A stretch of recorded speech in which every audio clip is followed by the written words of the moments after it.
Ongoing anxiety attack. I began my job at the local McDonald's back in February after leaving my previous job, where I had been groped and slandered.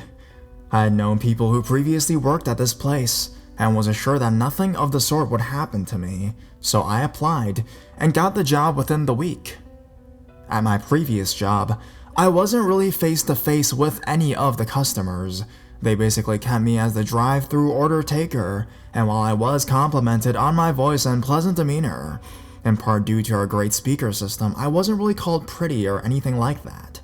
So when I began my job at McDonald's, they put me on front counter, and I actually got complimented quite a lot. This is a far stretch from high school, where I was called horseface and all sorts of nasty names. Fast forward about 2 months, I'm running drive-through, taking orders and payment. I'd become quite good at it, so I was usually doing both myself, save for Saturdays when we were extra busy. I make a point to be kind and cheerful for all of our customers, no matter how sour they might be, but I feel this disposition may have gotten me into a bit of trouble.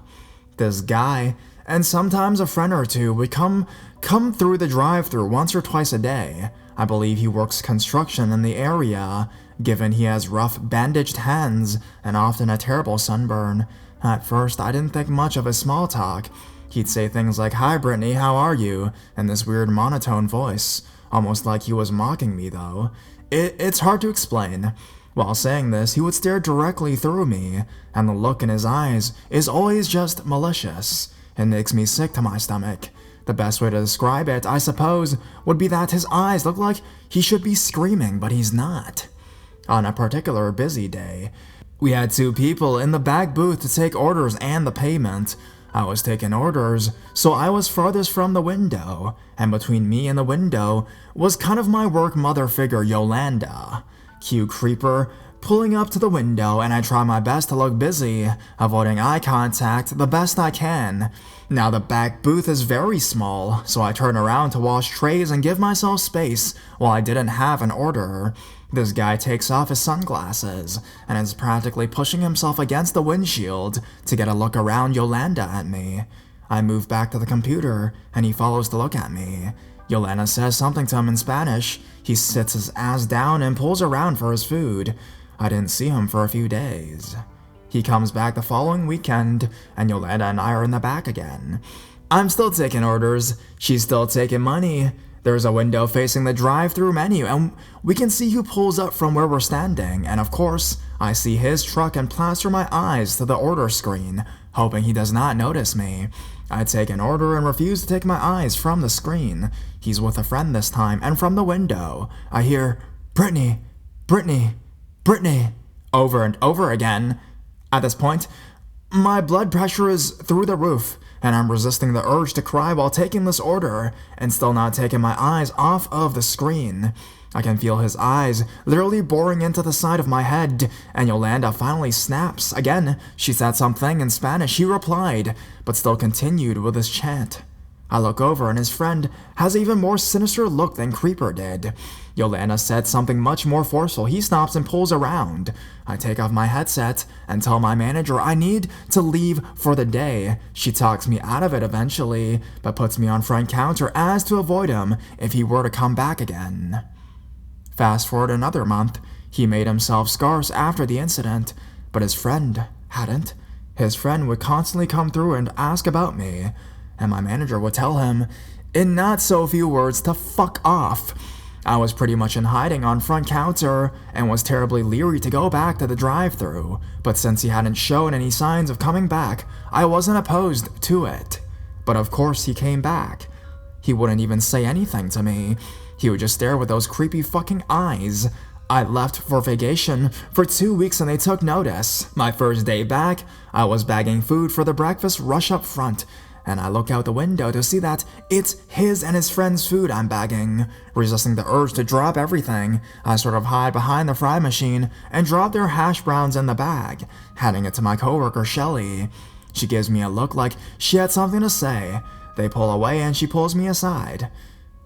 "They were talking about you. The one guy said, 'Oh, she's back,' and they were just laughing." She told them to have a good day, like she does to every other customer, and the friend said, "Oh, we'll be back."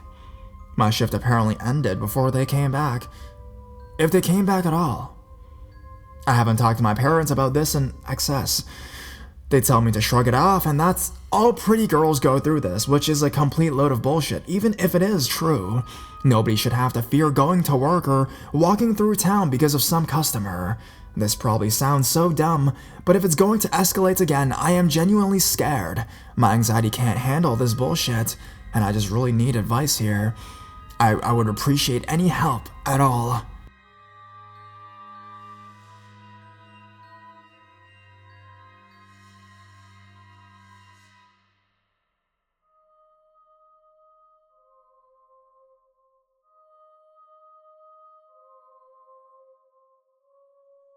Closing shift.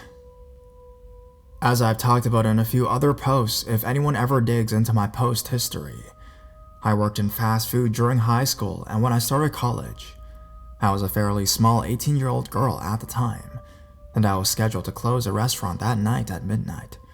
We had been particularly dead, and labor cost was pretty high, so at about 9:30, I was the only one left up in the front, while my manager took drive-through orders and money. So around 9:30-ish, this guy walks in wearing really nice designer clothing, including a brand new looking Aeropostale jacket with a hood up, pressed khaki shorts and sunglasses. He keeps all this on as he sits down at the bar-style seats at the end of the counter.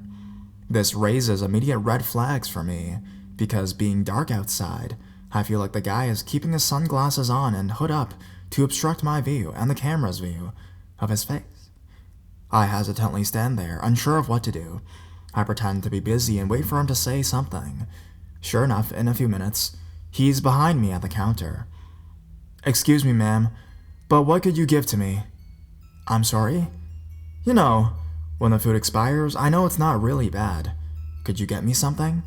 This guy still has not taken off the glasses, and when he speaks, he does so slowly. When he opens his mouth to talk, I notice he is missing most of his teeth, despite the fact that he's a very young man. "I'm sorry, I can't. My manager needs everything to count the waste products. I can get you a glass of water." He accepts, half smirking. I hand him the water cup and dip behind the grill to find my manager. She seemed thoroughly unconcerned and told me to go back up front and get to work. Uneasy, I oblige. I continue to busy myself up front as I see the guy sitting there at the counter again, sipping water and watching me behind his sunglasses. I duck back onto the side of the grill not visible from the counter and pull out my phone to text my boyfriend and father, both of whom live close by, trying to get someone out to keep an eye on the situation. I'm one word into my first text when my manager clears her throat behind me. I turn around and she has her hand out, waiting for me to put the phone in it. "I'm trying to get someone out here to make sure nothing happens. I'm scared." "You're fine. Give me the phone. You can have it back for music when the restaurant closes." Helpless, I surrender my phone, and the only chance for rescue I had. I come back to the front and he sits there for a while, staring, with a half-weird smile on his face. About 11:30, he gets up and walks out. Relieved, I go on with my closing duties and forget about him. We close and get ready to leave the restaurant. I didn't have a car of my own, so my boyfriend would come to pick me up at around 12:30 in the morning. As I stepped onto the sidewalk, from around the corner of the building, I saw movement headed my direction, and I quickly jumped into my boyfriend's car. As soon as I touched the door handle, the movement immediately changed directions and headed the opposite way. I locked my car door, realizing who the person in the shadows was and what the intention was. It was the same guy that had sat in the lobby earlier watching me. I fully believe he intended to wait for me and follow me out to my car, believing I had driven myself. I told my boyfriend to step on it.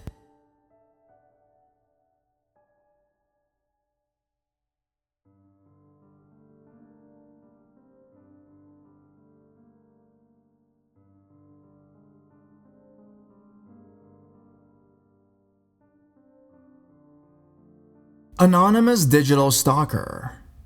I don't know why this wasn't the first story I posted, because in hindsight, it's one of the creepiest things to happen to me. Sorry about the length. This went on for a while. It starts in 2008. I was in year 9, ninth grade, and Facebook was really blowing up. Me and my friends were all over Facebook, as most kids are. One day I got a friend request out of the blue. The account had an intentionally ugly profile photo, taken straight from the first page of a Google search. Profile was almost empty, except a few crude jokes as statuses, but it had over 500 friends and a lot of mutuals with me. I accepted it, because I accepted everyone back then, and forgot about it. It was about a week later, I got a single message from this account saying, "Hi."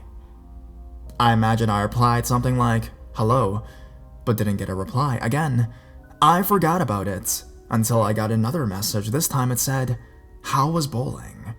My friends and I had been bowling the night before, but anyone who had me on Facebook could see that. After that message, all of my friends got a friend request from this account, and most of them accepted. I got more messages that were creepy but explainable. They'd be like, "I like your shirt," straight after I posted a daily booth, or like, "I really liked that Neo song." When I had Last.fm on my laptop, none of this bothered me and I just laughed it off, because it was all information I had chosen to share on the internet. That was until I started to get messages like, "When is your mom back?" Or, "What did you get from the shop?" After I'd been out. I assumed it was one of my neighbors watching me, until my friends all told me they were getting similar messages that were getting worse. They started to get worse for me as well. They included photos of my parents' car parked outside restaurants and shops, and once a close-up of the house number on my door. My friends got stuff like photos taken off of family members' profiles and Google Earth screenshots of their houses, but nothing as bad as what I was getting. The creepiest thing I got was a photo of me outside my school. It was clearly taken from the driver's seat of a car because you could see the passenger door. Neither me nor my friends ever told our parents about this. I guess we thought we were old enough to handle it ourselves. Around this time, I got a BlackBerry for my birthday, and the same day I got a text from a 5-digit number saying stuff like, "Guess who?" and "New phone?" They were using one of those websites to text for free. They continued for about 3 weeks. Then I told my mom I was getting prank calls, and she got me a new SIM. They stopped for a while. This is where it starts to get a lot weirder. So I started hanging around with this kid who I knew from school, and he'd been to my house a few times with other people, but we never hung out, just the two of us. We would get the train into the city and just explore, and usually end up in this park that's part of a shopping complex. We met this group of people our age a few times. They were in that park regularly. I really hit it off with a girl named Beth, who was part of that group, and we talked for hours. I asked her to add me on Facebook. She searched my name on her phone, and when she found me, her face dropped. We only had one mutual friend, guess who? She told me she'd been getting really weird messages about her and her friends for a few weeks now. Around the time we met. For a few minutes. She was convinced it was me, and started getting mad until me and my friend showed her the messages we were getting. We kind of bonded over this, and she'd text or call me whenever she got another message. Eventually we got pretty close and went on a sort of date. We went to Nando's and walked in a park on the outskirts of the city that's really nice in the summertime. Then went to my house and hung out for the rest of the evening. We lost track of time and it was about 11 p.m. My mom didn't want her walking to the train station at that time and wasn't sure she'd even make the last train, so offered to drive her home. We all got in the car, and when we got to the toll tunnel that took us into the city, my mom said she was sure that the car behind us had been following us for the past 2 miles. This kind of freaked me out, but I didn't say anything. We lost the car in the tunnel, got to the city, and made sure that Beth got home safe, and drove back through the tunnel. We stopped at a McDonald's that's a stone's throw away from the tunnel entrance, so my mom could get coffee. I think I got a McFlurry. As we were pulling out of the car park, I saw a car behind us that I'm sure was the same one from earlier.